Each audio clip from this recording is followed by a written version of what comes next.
Hello, Mrs. LeBoy's class. Let's finish Addy, okay? The last time we left, they had come to the safe house, and Addy was just about to go up and knock on the door. Addy and her mother crouched in the shadows, staring at the White House. There was no light from inside. "Why are we waiting?" Addy whispered. "I don't know if it's safe," her mother said. "There might be more of them soldiers around." "It's gotta be safe," Addy said. "It's a safe house." "Addy, it ain't that simple," Mama said. "Your papa said a white woman lived there. Them soldiers might be coming in and out of there. I don't trust them." "But, Mama, we gotta trust the white woman. If we don't, where are we gonna go?" Addy asked.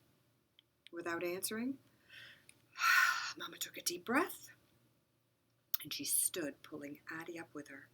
They slipped out of the shadows and walked to the house. Mama tapped lightly on the door. No answer came. She tapped again, and still there was no answer. Addy looked at her mother's face. It was calm and still. At last, a light glowed in the house. Through a small window, Addy could see the light of a candle move through the dark house. She heard the door being unlatched on the other side. It opened, and an old woman, not much taller than Addy, stood before them.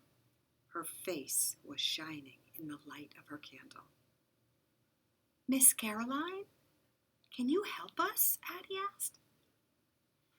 Here's Miss Caroline. There's Addy. Whoops. There's Miss Caroline. In the olden days, when people went to bed at night, sometimes they wore that little cap on their head, like a little nightcap. Addy saw the woman's face twist into an angry scowl. "I thought I told you not to come here, boy. Go back and tell those soldiers I won't help them," Miss Caroline said, and she started to shut the door. I love this part. Addy stuck her foot in the door to keep it from closing. "We ain't with them soldiers, ma'am," Addy said quickly, "and I ain't no boy." Addy pulled off her hat, revealing her braids.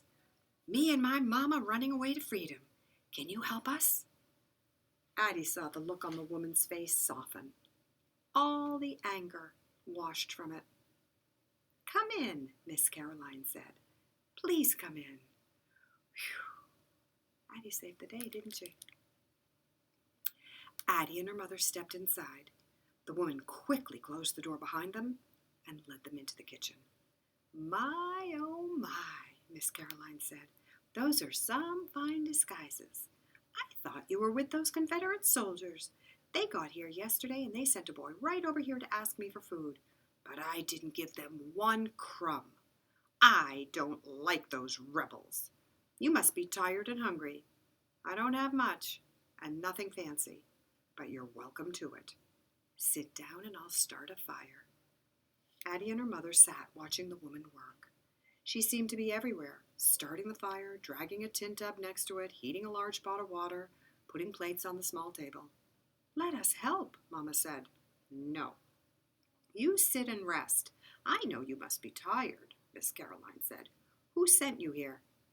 "Uncle Solomon," Addy's mother said. "We trying to get to Philadelphia." "Oh, Solomon," the woman sighed. "I've known him for over 50 years, since we were both children, on farms that were next to each other." She served Addy and her mother some rice and boiled greens. Addy felt safe in this small, warm home. While Addy and Mama ate, Miss Caroline left the kitchen, and when she returned, she had a bundle of clothes in her arms. "These are clothes that I save for runaways. After your bath, you find something that fits. You can rest here tonight, and then I will take you to the coast. You can get a ship to Philadelphia from there. We have to leave before sunup, before those soldiers wake up in the morning and come back here." "Thank you so much, ma'am," Addy's mother said. "I wish I could do something for you." Addy went to her bundle and untied it. She took out the half-dime that Uncle Solomon had given her, and she held it out to the woman. "I don't want your money," Miss Caroline said, "and I don't want you to do anything for me. There's no need to thank me. You both are so brave to have escaped and come so far.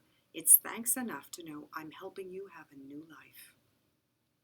Addy and her mother took long, hot baths. The dirt from their journey melted off them in the warm water.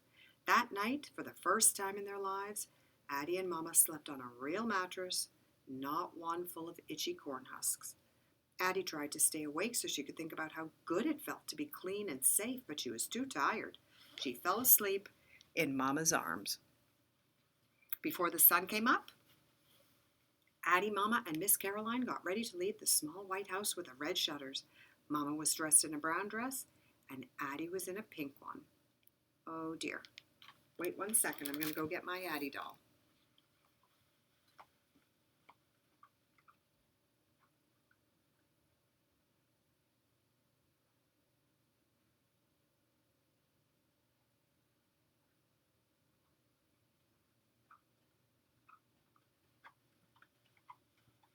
Now, I couldn't tell you when we first started the book the reason why Addy had such a nice dress on. But this is the dress that she gets from Miss Caroline. When she was a slave, she did not look this good. Where can Addy sit? She can sit right here. Can you see her? No. Oh well, you already saw her. Addy's dress was pink. It had wiggly white stripes and white buttons running right down the front. It was prettier than anything she had imagined when she dreamed about freedom. Miss Caroline had found a pair of drawers, and the drawers are basically they're kind of like long boxers. And that's what girls wore in those days under their dress instead of leggings or tights. So she's got some nice white drawers to go along with her pretty dress, even though it's used. And she even had a straw bonnet that just fit Addy. After Addy tied the ribbon of the hat under her chin, she stood straight and tall for her mother to see. "How I look, Mama?" Addy asked. Her mother's eyes filled with tears. "I wish your papa could see you now," she said. Outside, Miss Caroline hid Addy and her mother in the back of her wagon, not a little red wagon, a big wooden, like a farm wagon. And she covered them with some old sacks. The wagon rocked gently as it pulled away from the safe house. Addy lay close to her mother. She reached up to her neck and she felt for the shell. Holding it tightly, Addy thought of Esther, Sam, Papa, and even of her great-grandma, who had come across the water alone. They were with her, all of them. With the deep well of love in her heart, she could feel them with her. "Mama," Addy said softly, "we done it. Just like Papa said, we took our freedom." So there's a tiny little picture of Addy and Mama in the wagon going on their last little bit. Can you see there's a little two little bumps in the back of the wagon, and that's where they are hidden. So we did it, guys. Addy and Mama made it to, well, they've still got one more step to get to Philadelphia, but we know they're going to be okay now. So that is that, and thank you for listening to Meet Addy, and I'll see you next week.